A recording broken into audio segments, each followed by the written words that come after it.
Bismillahirrahmanirrahim. Assalamualaikum warahmatullahi wabarakatuh. Alhamdulillah wassalatu wassalamu ala Rasulillah wa ala alihi wa ashabihi wa mawalah. Asyhadu an la ilaha illallah wa asyhadu anna Muhammadan abduhu wa rasuluhu.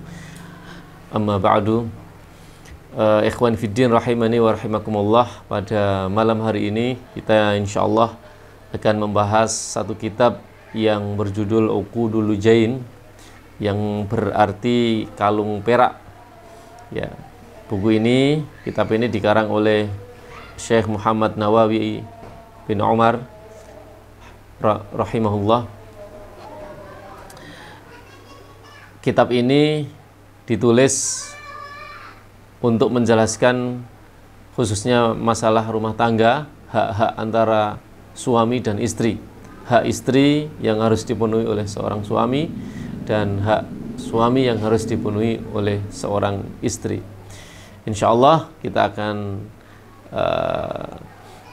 istiqomah, kita akan belajar kitab ini sampai kitab ini selesai. Mudah-mudahan kitab ini membimbing kita, mencerahkan bahtera rumah tangga kita untuk menjadi lebih baik, rumah tangga yang diharapkan oleh Allah, rumah tangga yang menjadi surgawi di dunia ini. Amin ya rabbal alamin. Ikhwan fiddin rahimani wa rahimakumullah. Di bab pertama beliau menjelaskan tentang al-faslul awwalu fi bayani huquqiz zaujati ala zauj, yaitu bab yang pertama ini adalah menjelaskan tentang hak-hak seorang istri yang harus dipenuhi oleh seorang suami. Wahiyya husnul ushrati wa mu'natuz zaujati wa mahruha wal qasamu. Nah, di bagian pertama, hak-hak seorang suami, hak-hak seorang istri yang harus dipenuhi oleh seorang suami, ini adalah bergaul dengan istri secara baik. Kemudian yang kedua adalah memberikan uang belanja, ya, wa mu'natu zaujah, memberikan nafkah kepada istri, wa mahruha wal qasam, dan memberikan mahar atau mas kawin, ya, dan kemudian juga wal qasam. Wal qasam ini adalah membagi waktu untuk istri. Nah, ikhwan fiddin rahimani wa rahimakumullah, pada hakikatnya Allah Subhanahu wa taala menciptakan suami dan istri ini, inna khalaqnakum min dzakari wa untha wa ja'alnakum syu'uban wa qabaila lita'arafu, agar supaya kita itu saling melengkapi, saling mengenal antara satu dengan yang lain. Maka dari suami dan istri itu ada hak-hak di antara mereka yang harus saling memenuhi. Bukan satu pihak saja yang dipenuhi, tapi adalah saling memenuhi antara satu dengan yang lain. Nah, maka kita akan membahas terlebih dahulu hak-hak istri yang harus dipenuhi oleh seorang suami. Nah, yang pertama adalah bagaimana istri itu wajib mendapatkan dari seorang suami itu pergaulan yang baik, pergaulan yang lemah lembut. Maka di dalam ayat yang lain itu wa'ashiruhunna bil ma'ruf, dan pergaulilah istri-istrimu itu dengan yang baik. Nah, maka tidak boleh kemudian kita ini berlaku kasar kepada istri. Tidak boleh kita itu kata-katanya kata-kata yang selalu menyakiti hatinya. Kemudian yang kedua, memberikan mahar, ya, memberikan mas kawin. Ketika kita menikahi dirinya, kita memberikan mas kawin. Wal qasam ini kalau bagi mereka yang memiliki satu istri, maka hendaklah mereka berbagi waktu, mengatur waktu untuk pekerjaannya, untuk teman-temannya, dan untuk istrinya. Tidak boleh kemudian kita meninggalkan istri kita begitu saja, dan bahkan mengenyampingkan istri kita, memberikan waktu-waktu yang sisa. Tapi tidak dibagi, karena membagi waktu, ya, atau memberikan waktu khusus untuk istri kita ini adalah sebuah ya, masa depan yang sangat penting untuk baiknya rumah tangga kita. Seringkali terjadi kesalahpahaman, seringkali terjadi hubungan yang tidak baik antara suami dan istri, itu dikarenakan seringkali kita tidak mempunyai waktu untuk saling komunikasi. Antara suami dengan istri tidak pernah berbicara, ngobrol, ya. Ketemu-ketemu, waktunya tidur, bangun-bangun sudah berpisah untuk bekerja lagi. Terus seperti itu. Nah, ini sebisa mungkin sediakan waktu untuk istri kita. Kemudian hak apa lagi? Wa ta'limuha ma tahtaju ilaihi min furudil ibadati wa sunaniha walau ghaira muakkadatin. Hak yang selanjutnya yang harus didapat oleh istri dari seorang suami itu adalah mengajari istrinya. Mengajari istrinya apa yang diajarkan, ma tahtaju ilaihi min furudil ibadat, yaitu ilmu yang dibutuhkan oleh istri, terutama untuk kebutuhan-kebutuhan beribadahnya dia kepada Allah Subhanahu wa Ta'ala, termasuk juga sunnah-sunnah di dalam ibadah. Ya. Walaupun ilmu tersebut adalah untuk ibadah-ibadah yang ghairu muakkadah, yang bukan muakkad. Nah, ini penting.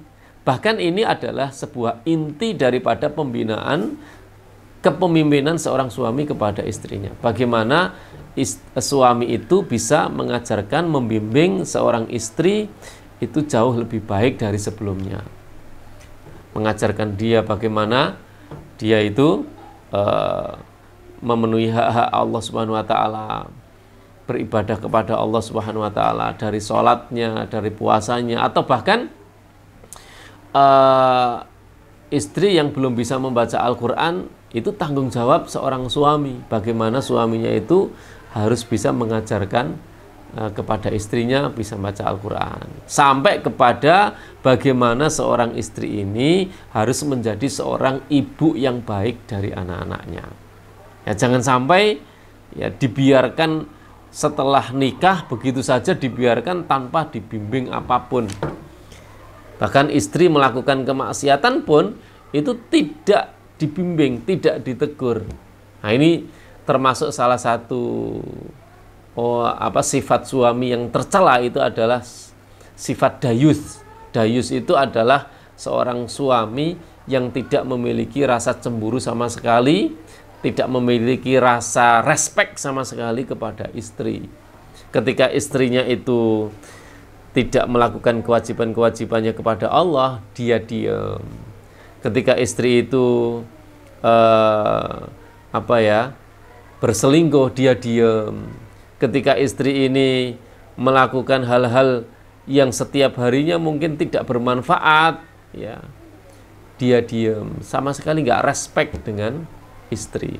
Maka ini dicela, dilaknat oleh Allah Subhanahu wa Ta'ala. Jadi khususnya mengajari istri dalam ilmu-ilmu untuk beribadah kepada Allah Subhanahu wa Ta'ala, dari semua ya yang berkaitan dengan ibadah. Kemudian ilmu apa lagi? Wa mimma yata'allaku bil haidhi, dan juga ilmu-ilmu yang berkaitan dengan hukum-hukum haid. Ya, karena seorang perempuan itu ada masa haidnya. Itu diajari bagaimana ketika dia haid, ya, apa saja yang harus dilakukan ketika haid, bagaimana ketika dia suci dari haidnya, apa yang harus dilakukan. Kemudian ibadah-ibadah yang bisa dilakukan di dalam ketika seorang perempuan itu haid itu bagaimana saja, apa saja yang dilarang, apa saja yang dibolehkan, dan seterusnya. Ya.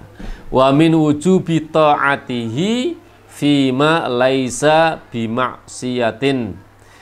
Dan apalagi yang harus diajarkan, yaitu ilmu tentang ketaatan, kewajiban ketaatan seorang istri kepada suaminya selama suaminya ini tidak memerintahkan kepada kemaksiatan.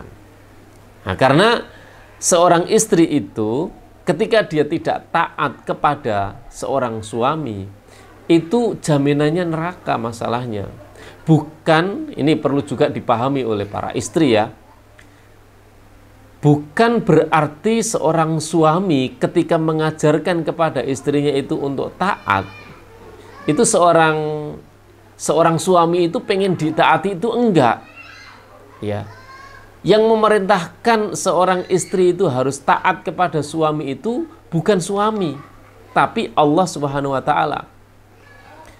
Juga melalui lisan Rasulullah sallallahu alaihi wasallam. Ya. Maka pernah suatu saat ya Rasulullah sallallahu alaihi wasallam itu bersabda, "La umirtu an asjuda linnas la amartu ya imra'atan an tasjuda li zaujiha." Kalau sekiranya aku itu diperbolehkan atau diperintahkan untuk sujud sesama manusia, maka sungguh aku akan perintahkan seorang perempuan untuk sujud kepada suaminya. Artinya ini menggambarkan sebuah kewajiban ketaatan seorang istri kepada suami. Ya, jadi sekali lagi tolong para istri jangan disalahpahami ketika seorang suami ini menghendaki istri itu taat kepada suami, bukan berarti suami ini sekedar hanya pengen ditaati, enggak. Justru ketika dia itu mengajarkan kamu harus taat kepada suami, itu justru suami itu menolong dirimu. Justru suami itu peduli kepada kamu agar kamu itu tidak masuk ke dalam neraka. Ini penting ya. Bukan menjadikan hadis ini sebagai senjata untuk menjadikan dirimu wahai para istri taat kepada suami, tidak hanya sekedar itu. Tapi ini adalah sebuah perintah dari Allah Subhanahu wa taala dan juga Rasulullah sallallahu alaihi wasallam untuk taat kepada seorang suami. Nah, maka seorang istri itu ya di antara ciri istri solihah yang paling nampak itu adalah ketaatan seorang istri itu sendiri dari sifat-sifat yang lain. Karena dari sebuah ketaatan ini akan timbul sifat-sifat baik yang lain. Tapi ketika kalau dia ini sudah mempunyai sifat membangkang, maka pembangkangan itu akan menimbulkan sifat-sifat buruk yang lain. Jadi sumber kebaikan itu ada pada ketaatan dan sumber keburukan itu ada pada pembangkangan. Ya coba kita merenung saja ya, ketika kita itu merenung tentang ceritanya iblis ya, laknatullah alaihim. Iblis itu ya diperintahkan Allah Subhanahu wa taala untuk sujud kepada Adam, usjudu li Adam. Ya. Jadi semua makhluk termasuk malaikat usjudu li Adam fasajadu, mereka semuanya pada sujud kepada Adam. Ya, illa iblis, kecuali iblis. Ya. Nah, iblis ini nggak mau sujud kepada Adam itu karena satu sifat, apa? Membangkang, membantah, tidak taat kepada Allah Subhanahu wa taala. Nah, ketika iblis ini nggak taat kepada Allah, apa jadinya? Ya, jadinya itu iblis memiliki sifat dendam, iblis memiliki sifat sangat keras sekali dan keinginan yang sangat kuat untuk menyesatkan manusia. Sehingga dengan sifat pembangkangan ini Allah Subhanahu wa taala laknat iblis selama-lamanya. Na'udzubillah min dzalik. Maka ini menggambarkan bahwa sebuah ketaatan akan membawa semua sifat-sifat kebaikan dan pembangkangan itu akan membawa semua sifat-sifat keburukan. Nah, itu diantara hak-hak istri yang harus dipenuhi oleh seorang suami. Nah, sekarang kita melanjutkan ke bab yang selanjutnya, al-faslu tsani, yaitu bab yang kedua, fi bayani huquqiz zauji ala zaujah, yaitu bab yang menjelaskan tentang hak-hak suami yang harus dipenuhi oleh seorang istri. Nah, ini sekarang kebalikannya. Apa sih hak-hak suami yang harus dipenuhi oleh seorang istri itu? Wahia ta'atu zauji fi ghairi ma'siyatin. Nah, ini maka yang disebutkan pertama kali di dalam bab ketaatan, ya, di dalam bab hak yang harus dipenuhi oleh istri kepada suaminya, itu yang disebutkan pertama kali itu adalah wahia ta'atu zauji, yaitu ketaatan, ya, istri kepada suaminya fi ghairi ma'siyatin, ya, di dalam perkara yang tidak bermaksiat kepada Allah. Nah, maka ketaatan ini disebutkan pertama kali di dalam hak-hak yang harus diberikan istri kepada suaminya, itu karena dari ketaatan itu akan membawa semua dari hal-hal kebaikan yang ada setelahnya. Wa husnul muasyarati, dan hak yang lain itu adalah husnul muasyarah, bergaul dengan suami dengan baik. Wa taslimu nafsiha ilaihi, dan memasrahkan dirinya kepada suaminya. Nah, maka ya, seorang istri bergaul dengan suaminya itu harus dengan lemah lembut. Ya, perempuan itu cenderung identik kepada kelembutan. Maka ketika menjadi seorang istri, maka berikanlah sesuatu atau pergaulan yang paling lembut kepada suami panjenengan. Ya, jangan sampai menjadi istri itu kasar, kata-katanya kasar, lisannya selalu menyakiti, ya. Itu naudzubillah. Ya, maka biasanya model-model istri semacam ini, suaminya tidak akan betah lama di rumah. Dia selalu mencari pelampiasan yang ada di luar.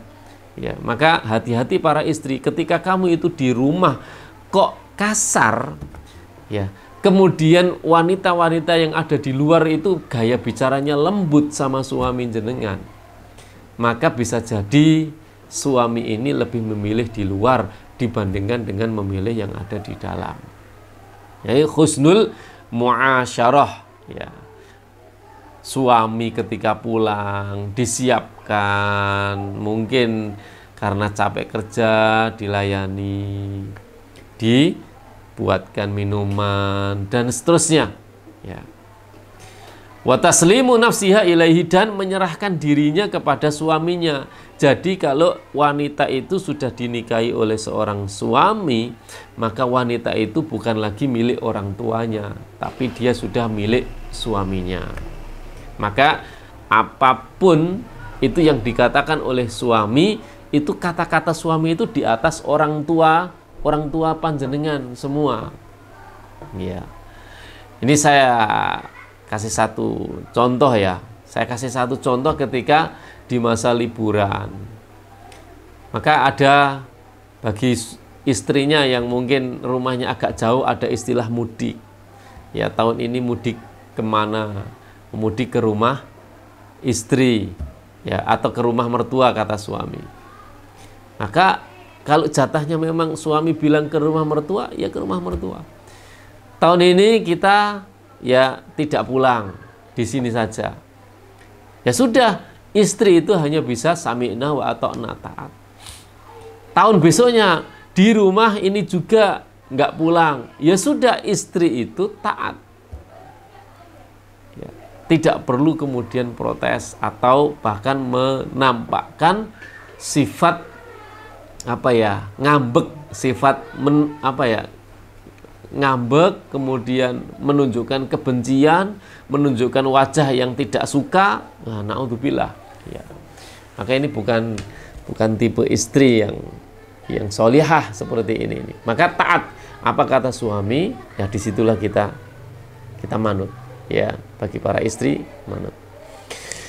Apalagi wa mulazamatul baiti wasiyanatu nafsiha min antu ti'a firasyahu ghairahu. Hak-hak yang lain adalah dan berdiam diri di rumah. Jadi seorang istri itu berdiam diri di rumah, tidak boleh banyak keluar. Memelihara dirinya dari perbuatan, ya, dari perbuatan memasukkan ke tempat tidurnya orang yang bukan suaminya. Nah, ini naudzubillah min dzalik, ya. Jangan sampai seorang istri ini jangankan memasukkan laki-laki lain ke ruang tidurnya, memasukkan laki-laki lain atau menerima tamu saja ketika suami itu tidak ada, maka ini tidak diperbolehkan.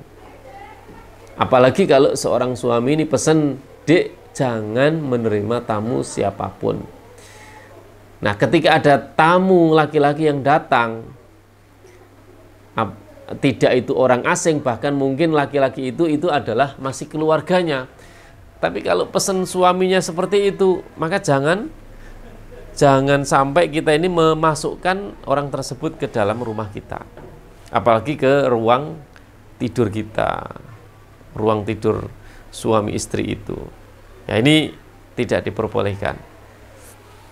Maka berdiam dirinya seorang istri di rumah itu selaras dengan firman-Nya Allah, waqarna fi buyutikunna wala tabarrujna tabarrujal jahiliyatil ula, dan berdiam dirilah kalian wahai para perempuan di rumah dan jangan bersolek seperti bersoleknya para wanita-wanita jahiliyah dulu. Nah, maka berdiam dirinya perempuan itu sebenarnya di rumah itu sudah mendapatkan pahala. Jadi nggak perlu jauh-jauh mencari pahala yang besar, itu nggak perlu jauh-jauh. Cukup di dalam rumah itu pahala seorang istri yang paling besar. Wal ihtijabu an ru'yati ajnabiyyin li syai'in min badaniha walau wajha wa kaffaiha. Hak yang lain apa? Dan membuat hijab dari penglihatan laki-laki lain, laki-laki yang tidak mahram. Li syai'in min badaniha, sesuatu pun dari badannya. Walau wajha wa kaffaiha, walaupun itu wajahnya ataupun telapak tangannya. Nah, ini seorang istri yang baik itu adalah dia menutup auratnya, ya, menutup auratnya, tidak memperbolehkan laki-laki lain untuk melihat auratnya, walaupun itu telapak tangan dan wajah. Walaupun telapak tangan dan wajah ini adalah, ya, masuk dalam khilaf, ya. Ada yang mengatakan itu bukan sebuah aurat, ya. Atau kalau Syekh Albani beliau, ya, tidak mewajibkan, ya, kita menutup wajah, tapi sangat dianjurkan untuk menutup wajah dan juga telapak tangan. Nah, ini walaupun itu adalah sebuah khilaf, ada yang mengatakan aurat dan tidak, setidaknya selain daripada dua itu, ya, itu tidak boleh ditampakkan kecuali kepada suaminya saja. Maka bagi para perempuan yang sudah memiliki suami, maka jangan sampai auratmu itu dilihat oleh orang lain kecuali suami panjenengan semua. Jangan sampai sudah menjadi istri kok pakai celana pendek, pakai kaos pendek, bahkan mungkin tidak berjilbab dan lain sebagainya. Ini mengkhianati suami kita. Mengkhianati suami kita. Kemudian idzin nadru ilaihima, karena melihat ilaihima kepada wajah dan telapak tangan itu haramun, adalah sebuah keharaman. Ya, ini kebetulan Syekh Muhammad An-Nawawi ini beliau berpendapat bahwa menutup wajah dan telapak tangan itu adalah wajib. Ya. Maka baginya melihat wajah dan telapak tangan itu adalah haram. Walau ma'a intifa'is syahwati wal fitnati, walaupun melihat wajah dan telapak tangan itu tidak disertai dengan nafsu. Nah, ini tetap nggak boleh, apalagi kalau disertai dengan nafsu, ya. Apalagi hak-hak seorang suami yang harus dipenuhi istri, watarku mutalabatiha lahu, dan istri harus meninggalkan permintaan kepada suaminya, bima fauqal hajati walau alimat kudratahu alaihi, dengan sesuatu yang melebihi batas kebutuhannya, walaupun walaupun seorang istri itu kudratahu alaihi, mengetahui suaminya mampu untuk memberikannya. Jadi kalau seorang suami meminta sesuatu kepada istri untuk meninggalkan sesuatu tersebut, maka taatilah, ya. Taatilah suami panjenengan. Ya, suami mengatakan, "Dek, kamu di rumah saja. Dek, kamu ya tidak usah bekerja. Pokoknya Abah saja yang bekerja." Bahkan sampai kalau itu adalah permintaan-permintaan untuk berhenti mengajar, misalkan seorang istri mengajar di sebuah lembaga, ya, suami bilang, "Dek, wis cukup, nggak usah mengajar, kamu di rumah saja." Nah, seperti itu pun kamu harus mentaatinya. Wahai para istri, kamu harus taati seorang suami itu karena permintaan seorang suami tersebut. Ya, jangan sampai membangkang, ya. Nah, ini penting, ya. Wa ta'affufuha an tanawuli ma yaksibuhu minal malil haram. Dan istri harus ta'affuf, memelihara dirinya dari mengkonsumsi atau mengambil minal malil haram, pemberian hasil usaha suami dari harta yang haram. Nah, ini penting, ya. Jadi walaupun tadi itu adalah istri wajib taat kepada suami, tapi ketika suami itu dia memiliki penghasilan yang haram, maka seorang istri tetap harus ta'afuf, menjaga kehormatannya agar tidak mengambil, ya, hasil dari suaminya yang haram tersebut.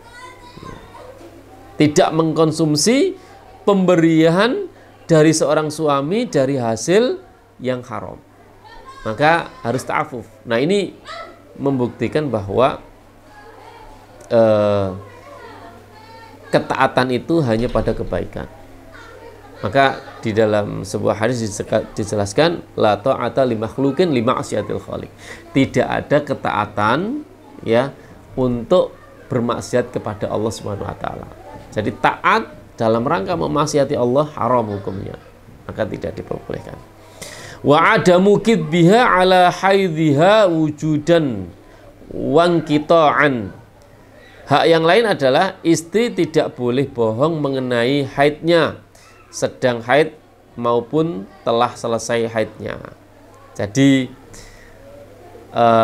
mohon maaf, ya, seorang suami kemudian pengen berhubungan dengan seorang istri, tapi seorang istri ini karena rasa malasnya dia mengatakan sedang haid, ya, padahal dia tidak haid. Maka ini haram, ya, tidak diperbolehkan seperti ini. Ataupun baik haidnya ataupun tidak haidnya itu tidak boleh disembunyikan oleh seorang istri kepada suaminya. Ya, bahkan sampai bab masalah puasa saja, ketika suami itu, ya, dalam puasa sunnah, ya, dalam puasa sunnah, ketika suami itu menghendaki kamu membatalkan puasamu, ya, karena suami ingin, ya, berhubungan dengan istri, maka harus dibatalkan jika itu adalah puasa sunnah. Nah, ini hak-hak seorang suami yang harus dipenuhi oleh seorang istri. Nah, insya Allah kita akan lanjutkan besok ya dalam bab-bab yang selanjutnya. Mudah-mudahan ini bermanfaat untuk kita semuanya dan menjadikan rumah tangga yang berdasar dengan ilmu, sehingga menjadi rumah tangga yang surgawi insya Allah. Amin ya rabbal alamin. Barakallahu fikum. Subhanaka Allahumma bihamdika asyhadu an la ilaha illa anta astaghfiruka wa atubu ilaik. Wassalamualaikum warahmatullahi wabarakatuh.